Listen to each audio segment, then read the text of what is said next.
She stood in the hallway of our home like a prosecutor, arms folded, eyes full of quiet contempt. Her voice, sharp and tired, cut through the hum of the fridge. "You're lucky I haven't left you yet." That sentence. There are things people say in the heat of an argument, thoughtless jabs, defensive shots. But this wasn't heat. It wasn't rage. It was cool, clinical. A verdict passed. She didn't flinch when she said it. Didn't blink. Just stared at me like I was a burden she'd carried too long. I remember feeling like I'd been slapped, but no one had raised a hand. I just nodded slowly, lips pressed tight. I didn't ask what she meant. I didn't fight back. I went upstairs, packed a bag, and left my wedding ring on the counter next to the coffee maker. We used to share coffee there every Sunday morning. She always added too much sugar. I used to tease her about that. I hadn't made her laugh in months. That night, I didn't sleep. I sat in a hotel room 2 towns over and stared at the ceiling fan spinning slow like it had all the time in the world. At dawn, I walked into my lawyer's office and said 2 words. "I'm done." We'd been married 9 years. I met her in college. She was magnetic, confident, sarcastic, brilliant. I was the quieter type, always watching from the corners of a party while she lit up the middle. We balanced each other. At least I thought we did. In the early years, everything was teamwork. Building careers, budgeting, late-night grocery runs, inside jokes that no one else got. But somewhere along the line, something shifted, and I didn't see it. Or maybe I didn't want to. It wasn't one thing. It was a slow erosion, like a shoreline losing to the sea. The way she stopped waiting up when I worked late. The way her texts turned into one-word replies. The way she flinched when I reached for her hand at a dinner party. The silence between us at breakfast. I tried. God, I tried. Couples therapy, date nights, surprise getaways. But every effort was met with that same dull resistance. Like I was offering her puzzle pieces from a set she'd already thrown away. I remember the first time I truly wondered if she resented me. It was a Sunday. We were visiting her family, and her sister's husband had just gotten a promotion. Everyone cheered, clapped him on the back. I smiled, genuinely happy for him. Then her father turned to me and said, "Still running your little business, huh?" Before I could answer, she cut in, "Yeah, but he's comfortable. That's what matters." Comfortable. That word hit harder than I let on. Because she didn't say it with pride. She said it like it was a consolation prize. And her smile to the room was tight, performative. Later, in the car, I asked, "Do you think you settled?" She stared out the window. Sometimes I wonder. When I filed for divorce, I didn't tell her immediately. I wanted everything in place. The documents. The apartment. The logistics. I spent that week moving out while she was at work. I boxed my clothes, my books, even the old record player she never liked. I left behind the couch we picked together. The wedding photo on the mantel. The antique clock from her grandmother. I didn't take revenge. I took freedom. On the 8th day, when everything was ready, I let the lawyer deliver the papers. She came home to an empty house and a stranger in a suit waiting at the kitchen island. She called me 3 times. I didn't answer. Instead, I wrote her a letter. I didn't blame her. I didn't attack. I told her the truth. That I loved her still, in some strange, residual way. That I would have stayed forever if she hadn't opened my eyes. That her words, "You're lucky I haven't left you yet," became the mirror I couldn't unsee. Because maybe I was lucky.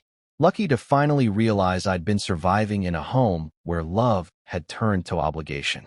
Where affection was rationed like currency. Where the person I adored saw me as a tolerated roommate rather than a partner. The fallout came slow and strange. She called our mutual friends. Told them I blindsided her. Played the victim. That part stung. I hadn't dragged her name through the dirt, but she didn't return the favor. Then came the social media posts. Those vague, heartbreak-themed stories, lyrics about betrayal, about being discarded. It felt surreal. Like I was watching someone grieve a version of our story that never happened. But I didn't engage. Because something shifted in me that night, she stood in our hallway and said what she said. I realized I wasn't begging for scraps anymore. I wasn't chasing validation from someone who looked at me like a dead weight. I wasn't the man who stayed because leaving was too scary. I was done shrinking to fit a space she'd already evacuated emotionally. It took a few months before we sat down again, face to face, across a conference table. She looked different. Tired. Eyes heavier. But still guarded. Always guarded. Her lawyer did most of the talking. We negotiated fairly. I didn't fight for more than what was mine. I didn't want revenge, just clean lines. But near the end, when we were alone for a few minutes, she finally asked, "Why didn't you just talk to me?" I looked at her and said, "Because I did. 100 times. You just stopped hearing me." She didn't respond.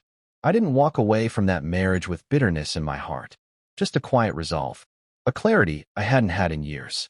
It's strange, the things you remember most clearly after the dust settles. Not the arguments, not the tears, but the silence. The mornings where we sat side by side and didn't speak. The empty, "I love you" before sleep. The way her eyes glazed over when I talked about my dreams. Like she was mentally somewhere else, anywhere else. That's what broke me. Not the fights, not the betrayal, but the indifference. Because love doesn't die in fire. It dies in neglect. The first night in my new apartment was dead silent. No ticking clock. No footsteps upstairs. No clatter of dishes. Just me and the hum of the refrigerator and a couch I bought secondhand. And yet, I slept better than I had in months. It's funny how much noise can live inside a quiet home. Our old place had been filled with silence, sure, but it was a different kind of silence. Cold, heavy, like every unspoken word between us hovered in the air, waiting to crash down. Here, alone, the quiet felt clean. The paperwork dragged on, of course. Divorce always does. Bank statements, itemized lists, negotiations over who gets what. I wasn't a millionaire, not yet anyway, but I'd done well. Built my business from the ground up. She was entitled to a fair share, but not a blank check. What she didn't know, what she never bothered to ask about, was how I'd spent the last year quietly preparing. The day she first rolled her eyes at my job, I felt something shift. I didn't say anything then, but I started reading, researching. I formed an LLC. Then a second. I bought out my silent partner's shares and shifted the brand to a trust. Not out of spite, just out of instinct. She thought I was stagnant, but I was building a storm underground. By the time we sat down with lawyers, most of my business assets had been legally and ethically sheltered. I wasn't hiding anything. I was just ready. Her lawyers seemed confident. Probably thought I was just another guy who'd sign anything to get it over with. But when my team presented the structure of my holdings, their expressions changed. Her lawyer blinked hard, brows furrowing over pages of documentation. This business is held in a separate entity. Yes, my attorney said smoothly. Established over 12 months ago. Not considered marital property. The pause after that sentence was long. She looked at me then, not with anger, not with sorrow, but with confusion, like she was seeing me clearly for the first time in years. I didn't smirk. I didn't gloat. I just sat there, calm, present. She always thought I was passive, but I wasn't passive. I was patient. The months after the divorce were strange. I started waking up without the knot in my chest. Ate alone without feeling lonely. Worked long hours without guilt. There was no one to impress. No one to disappoint. Just me, rebuilding a life on my own terms. One evening, a mutual friend messaged me. "Hey, are you okay? She's telling people you ghosted her." I just replied. I left a note. A ring. And the life she said she didn't want. They didn't reply. The truth is, people pick sides. And that's okay. What mattered most was that I didn't lose me. For years, I had watered down my ambition to make her feel safe, dimmed my own light so she wouldn't feel overshadowed. She used to say things like, "You always need to win, don't you?" But I never wanted to win. I just didn't want to disappear.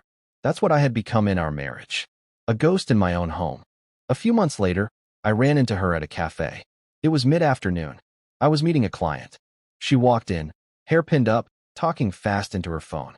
She didn't see me at first, but when she did, when our eyes met, it was like a freeze frame. She walked over. No greeting. Just stood beside my table and said, "You really blindsided me." I looked at her for a long moment before answering. "I gave you 5 years of signs. You just chose to ignore them." Her lips parted like she had something to say, but no words came out. Then she asked, "Did you ever actually love me?" That hit harder than I expected. I took a slow breath. "I loved you so much. I tried to become someone you'd never leave. And then I realized that the person I became was someone I didn't recognize." She looked down. That was the first time I saw something crack. Not anger, not guilt, just something real. By the time the divorce finalized, my company had doubled in value. A new partner came on board. We expanded into a second city. I bought a small townhouse, nothing extravagant, but mine. All mine. And more than anything, I found stillness. Not peace, at least not yet, but stillness. A place where I could be alone without feeling unworthy, where my worth wasn't up for debate. The phrase she used to say echoed in my mind sometimes, usually late at night. "You're lucky I stay with you." I used to believe her, that I was lucky to be tolerated, lucky to be chosen. But now, I saw it differently. I wasn't lucky because she stayed. She was lucky because I would have stayed forever. Loyal, honest, present, until the end. But she didn't want forever. She wanted leverage. I'll be honest, there were nights I missed her. Not the woman she became, but the one I fell in love with. The girl in sweatpants who danced in the kitchen to Fleetwood Mac. The one who used to leave notes in my lunch bag. The one who, years ago, cried happy tears when I proposed on that rainy cliffside. But love isn't just about history. It's about how someone holds your heart when the newness fades. How they speak to you in moments of disappointment. How they remind you you're not just tolerated, you're cherished. She stopped doing that, and I stopped hoping she would. In the final email exchange before everything was legally settled, she wrote, "I still don't understand how you could just walk away like that." I stared at that sentence for a long time. Then I replied, "Because you taught me how. Some stories don't end with a bang, they end with a breath. A long, quiet exhale when you realize it's really over.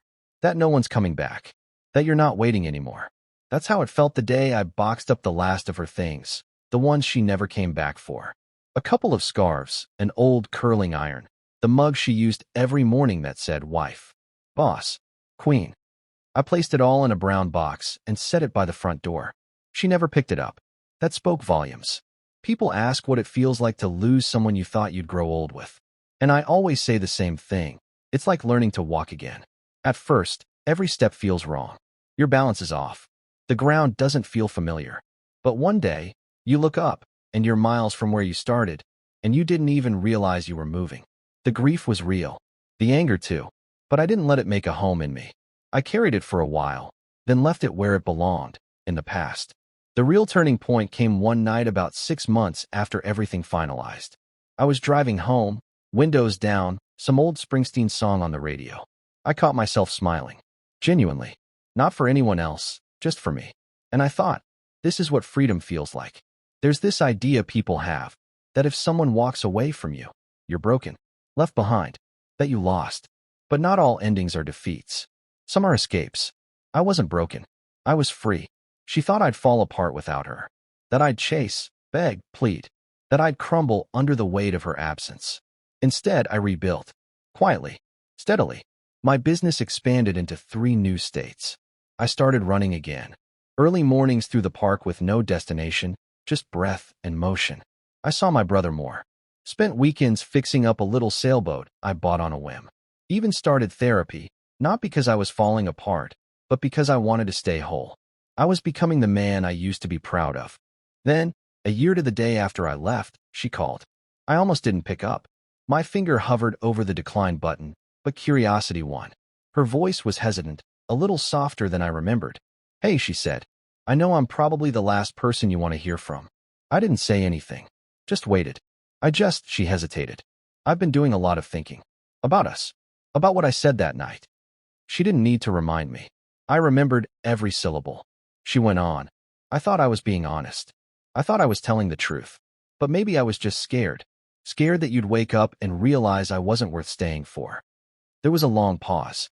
"And then you left," she said. "And it turns out I was right." I finally spoke. "You weren't right. You were wrong about everything, especially me." She let that hang. "I didn't leave because you weren't worth it," I said quietly. "I left because I was." That conversation didn't end in some fairy tale reunion. I didn't go back. She didn't ask me to.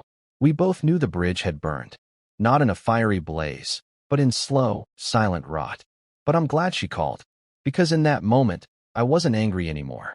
I wasn't bitter. I was just clear. I forgave her. Not because she asked, but because I needed to. Holding on to that hurt. It was like drinking poison and expecting her to feel it. I let it go.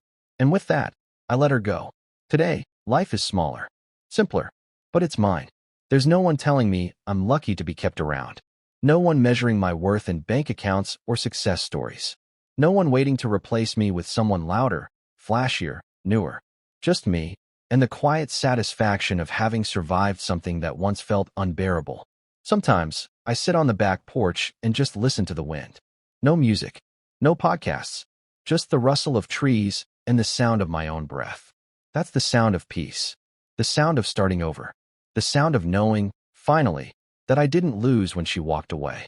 She did, because I was the kind of man who stayed through storms, who fought gently, loved hard, showed up. She was the one who believed she was doing me a favor by being there. But now she knows, just like I do. I wasn't lucky because she stayed. She was lucky because I would've.